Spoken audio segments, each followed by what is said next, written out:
In these challenging times, when the spotlight is on education cuts, we are delighted to note that special provision for children on the autistic spectrum remains unchanged. Children on the autistic spectrum vary enormously in terms of their behaviour and learning ability. The condition is often misunderstood, with people forming opinions based on myth rather than fact. The autism classes in our school allow the children an opportunity to engage in the curriculum at their level. It provides children with specific teaching methodologies that will help meet their needs. Accessing adequate education for children on the autistic spectrum at primary level can be a bewildering process, but the provision is there, and when children enter the system, their needs are well served. Since he started here 3 years ago, we've seen huge leaps in his social skills, his academic skills. He's a much happier, much more rounded child. You can see massive progress on all kinds of levels. Academically, socially, his confidence is increased. Where the system fails is in secondary school provision, with not enough dedicated units available for the children who will be filtering through from primary school over the next 5 years. This is due to a combination of factors. Chief among them, a misunderstanding of what autism actually is, and a lack of information on how an autism unit can be successfully integrated into a school. The presence of the autism units in our school has allowed for collaborative planning between the special classes and the mainstream school.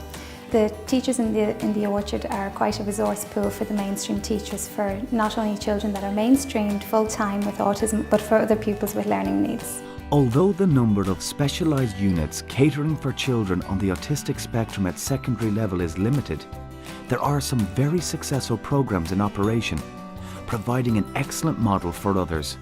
Grange Community School is one of those schools. Our autism unit in the Grange Community College is called the Garrett Suite. It was set up in 2009 and it was funded by the VC and the Department of Education. And they sent in architects and builders, and basically this whole room here was the old staff room, and it was gutted out and completely rebuilt from the inside and decorated. It is up to us as members of society to reach out to these vulnerable and isolated children and give them the helping hand they need to play a positive role and find their place in society.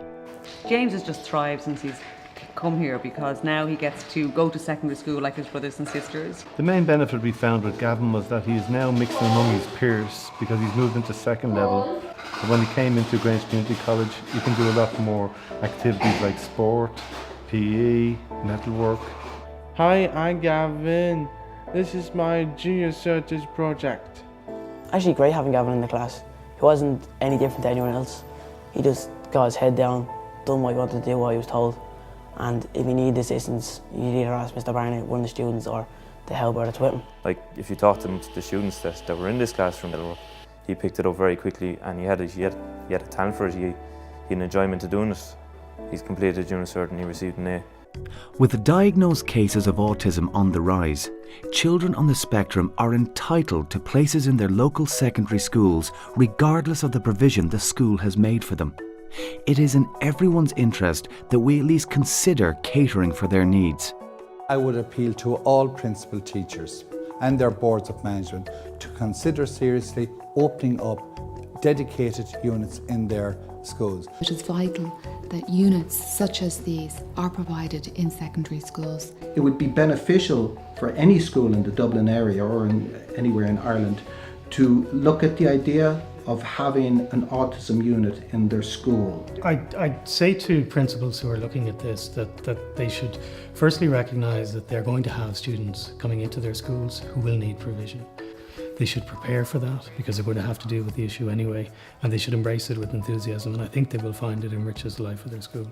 For the 10 years that I have been associated with the units here, I have never encountered any difficulties in relation to the placement of children, in getting resources to provide a proper education for them, and the training that we have received from the special education service has been second to none. This is an issue which affects us all, and therefore we appeal to you to consider implementing a programme in your school.